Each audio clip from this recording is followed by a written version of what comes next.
Welcome back to this session of English. In this session, we are going to begin a new topic, that is modals. Modals are very interesting.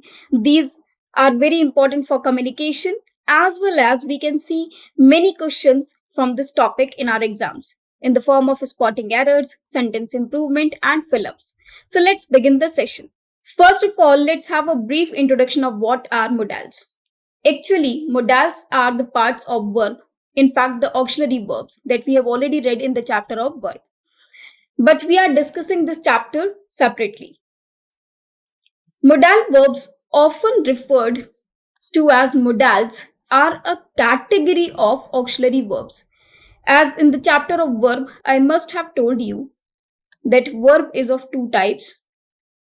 One is main verb, another is auxiliary verbs.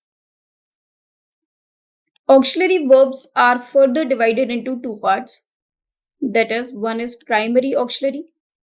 Primary means when we talk about to be form, to have form, to do form, and other is modals. So here we are going to talk about modals. If the sentence stating the exactness of an action, that is, in that case we simply use the verb. But if the statement shows some condition, prediction, or which is not exact, there is a necessity, there is a possibility, there is an ability that has been shown, there is an obligation shown. So that sentences, so in those sentences, we use modals. Category of auxiliary verbs in the English language that play a crucial role in expressing various aspects of necessity, possibility, ability, and obligation. Modals are used to modify the meaning of the main verb in a sentence, providing additional information about the action or state described.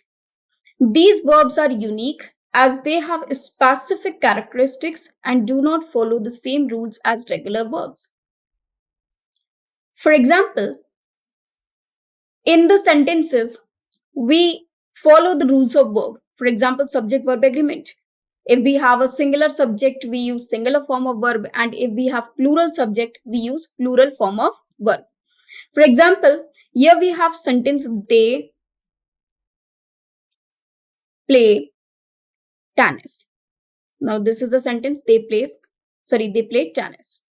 If I write he in place of they, I will change the verb from play to plays tennis. Because he is a singular subject, accordingly I will make the verb singular. So with they, I have used play because they is a plural subject, so plural verb will be used, and he is a singular subject, so singular verb will be used. So these are the basic rules of verb or subject-verb agreement. But in case of modals, they do not follow the rules of verb.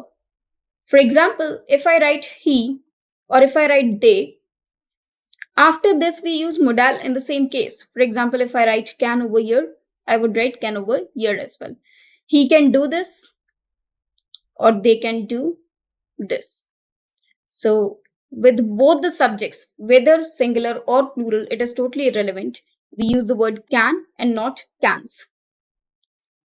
Therefore, here we can see that they do not follow the rules as that of verb. Let us see some common modal verbs in English. Can, could, may, might, or must, will, would, shall, should, ought to.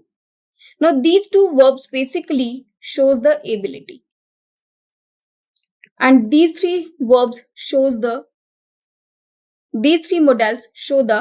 possibility. Now, here one fact is very important, that is the extent of possibility. For example, we can divide this possibility's extent into three parts. One is high, another one is low, and the last one is highest. For example, the possibility of something is high, we will use the word may. If the possibility is low, we use the word might for low possibility. And to show the highest possibility, we use the word must. For example, if the weather is windy or stormy, a storm is going on, and we can feel the air, we can say that it may rain because the possibility of rain is high according to the weather. Now, if we see that the sun is shining, the sun is bright, and there is no clue of rain, so we can say that there is no possibility of rain. So there we can use the word might, that it might rain. It might rain today. And if the possibility is highest, for example, if I see a student, if I see the mark sheet of the student that he has got 100% or 99% in every exam, he has topped all his classes or all his exams, so I can say that he must be very intelligent. Maybe possible he has cheated in all the exams, but I don't know exactly. And I don't know personally about that person. But according to his results, I can say that he must be very intelligent.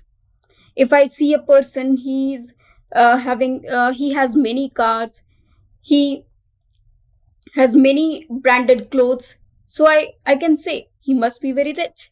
Maybe possible he's an actor, or maybe possible he's just the driver of a rich person. But I have seen that person in new car daily. So I can say there that he must be very intelligent. This is the possibility which is highest. But exactly I don't know about that person. So there we use the word must. Now, will shows the certainty. In future sentence or future tense, we use this word. Would is actually the past of will, and it is also used to show the offers. Shall is again used in future tense. Should is used to give advice. Ought to is again used to show the duty or obligations. Must is also used to show the duties.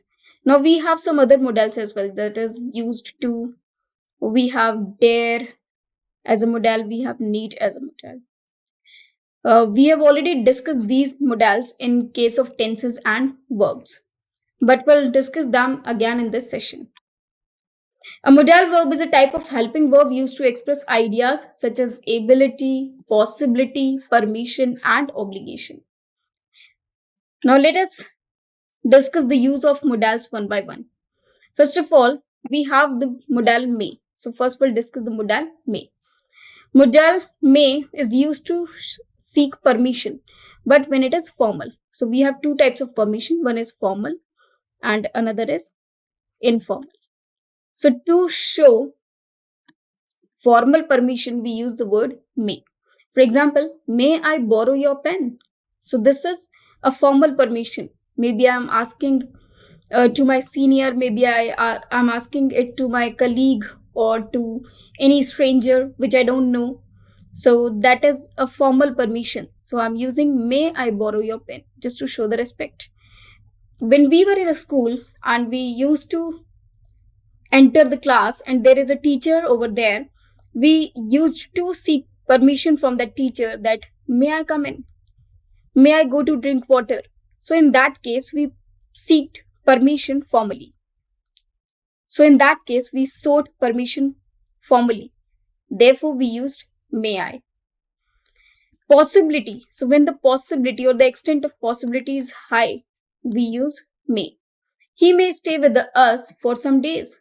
So one of our relatives is coming and he has no other place to stay. So it appears that he will stay with us. So we can say, because this is the possibility and this possibility is high, so we can say he may stay with us for some days, because there is no exactness. There is no proper information about the thing which is going to happen. So here in this manner, we can use the word may. Now let us move to the next modal, that is might. Now if we use may is present tense and might is used in past. For example, whenever we use optative sentences like may I, for example, may God bless you. So if we write this sentence into indirect speech, we use might to make it past.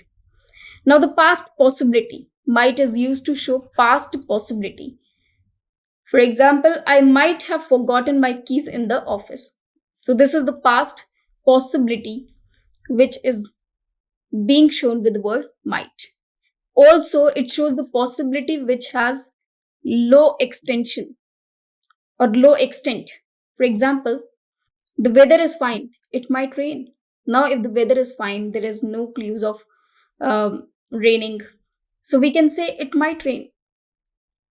But nowadays, what happens, no one knows. Therefore, we can say the weather is fine, it might rain.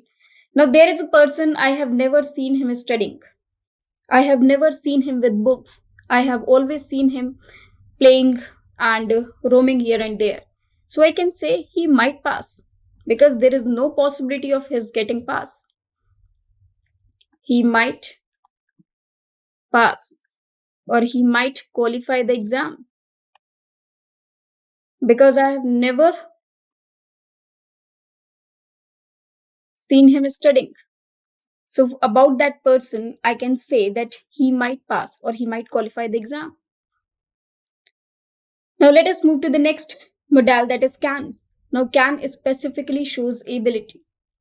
For example, she can solve a cube in a few minutes. So this is her ability, this is her talent, that she can solve a cube puzzle within a few minutes.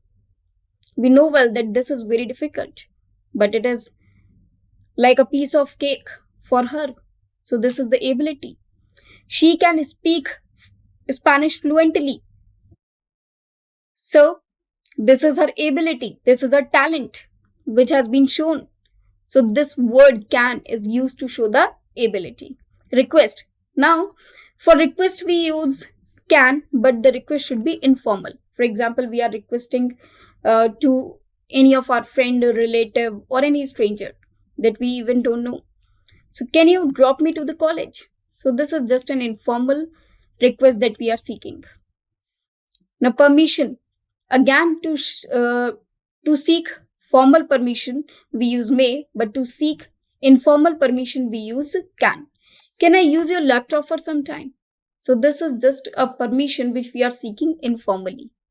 So for informal permission, we can use the word can. Now could. Can in past be written as could. So if we have to show the ability of the past, we use the word could. She could dance continuously for a long time when she was young, but now she can't. It means she had this ability when she was young, but now she doesn't possess this ability. So to show the ability of the past, we use the word could. Could is also used to request politely. Could you lock the door when you leave? Could you lock the door when you leave? So this is just a polite request which we are doing to any of our friend or any of our relative or anyone. So this is just a polite request. Possibility. Again, when we show the possibility of past, we use the word could. He could have saved himself from falling. So this is also the past possibility that he could do that. That was possible. He could have saved himself from falling. So this shows the possibility of the past. Now let us move to the next modal, that is should. Now should is used to give advice or to show the duty. One should follow the traffic rules. So it is our duty to follow the traffic rules. So in this case, we can use the word should. For advice, you should not eat junk food. So this is just an advice that you should not do this thing. It is just a piece of advice that you should not eat junk food. You should do yoga every day. So this is just an advice. Sorry, it is just a piece of advice. So we can say you should do yoga every day. In this case, we use should. So there are various advice or various pieces of advice that we give. There we use the word should. Now let us move to the next one, that is would. Now will in the past tense is written as would. In case of choice, we use would. For example, I would prefer tea to coffee. It means I prefer tea, not coffee. I would like to have tea, not coffee. So this is the choice which we are making. So for choice, to show the choice, we use would. Request. For request as well, we can use the word would. For example, would you mind lending me some money? Now here we cannot write will. It will be would only to show the request. Would you mind lending me some money? Now, very important case, that is to show the offer or to offer something. We use the word would. For example, if guests arrive at your home and you offer something to them, for example, you offer coffee, tea, or cold drink, you can ask them, would you like to have some coffee? Would you like to have some tea? Would you like to have some snacks?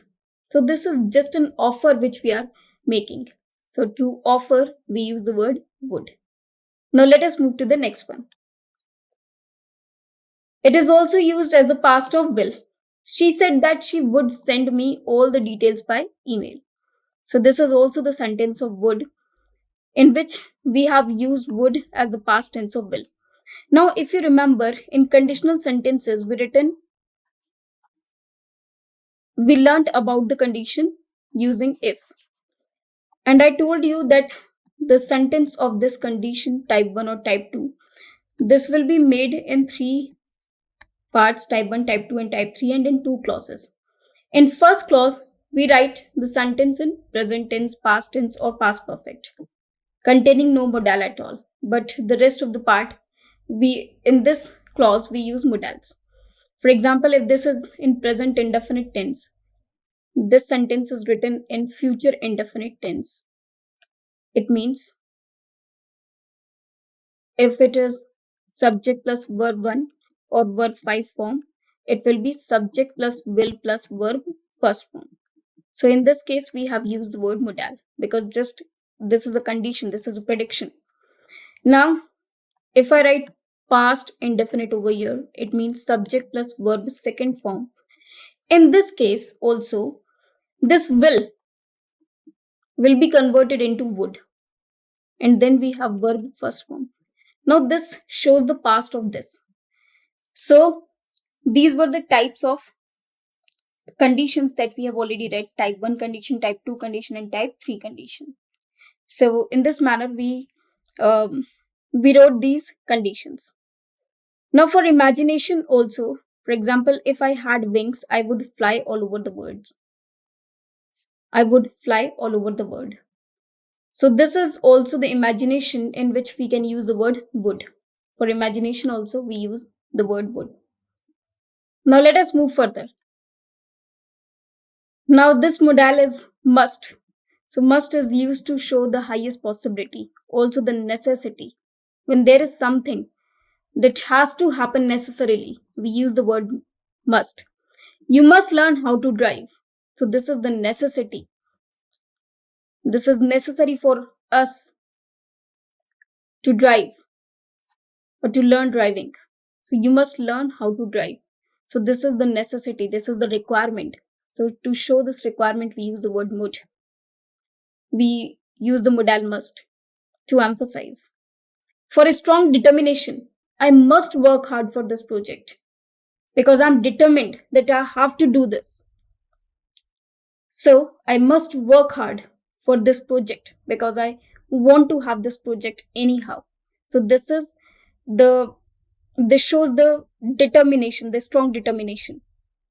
Strong obligation. You must apologize for your mistake. You must be sorry. It means there is a strong obligation because the thing which you have done is wrong. So we can say you must apologize. You must be sorry. In this case, we use must. Must is also used to show the possibility which is highest. To show the highest possibility. For example, he must be very intelligent.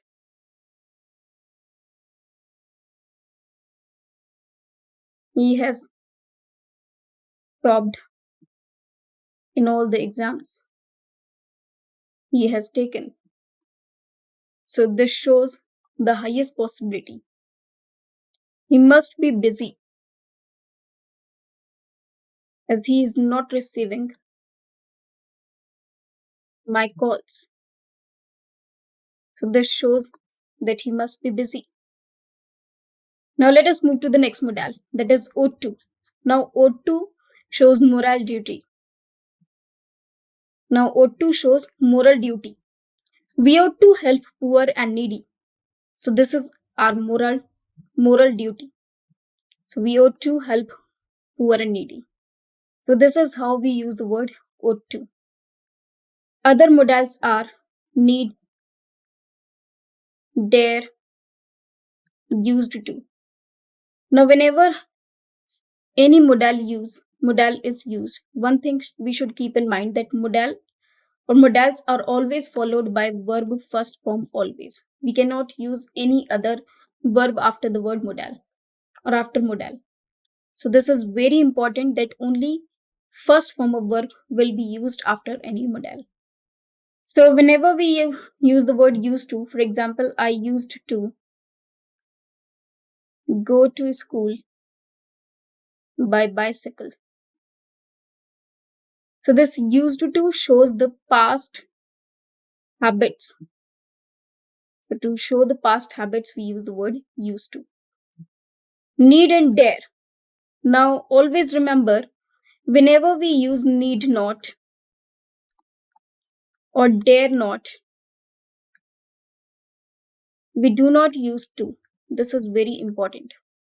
We can use dare not do this. We cannot use dare not to do this. That is incorrect. So now let us see the next modal. Used to show the past experience or habit. We used to sit on cots under the tree when we went to Nani's home. So it was the past habit or the past actions that we used to do. Present habit, I'm used to working till late. But in this case, used to is not used as modal, but it has been used as an adjective. This we have already discussed in the case of verbs. Let me tell you again. If just after subject we have used to, it means it has been used as a modal and we use verb one after it. But after subject, if there is a helping verb and then we have used to. So here we use verb with ing. So in this case, used to shows habitual or addicted of something. Addiction. When it shows the addiction, it has been used as an adjective, not a modal. So after it, we use verb with ing because after every modal, we use verb in first form. So these are some modals that we have learned. In the next session, we'll do an exercise based on modals. Thank you very much.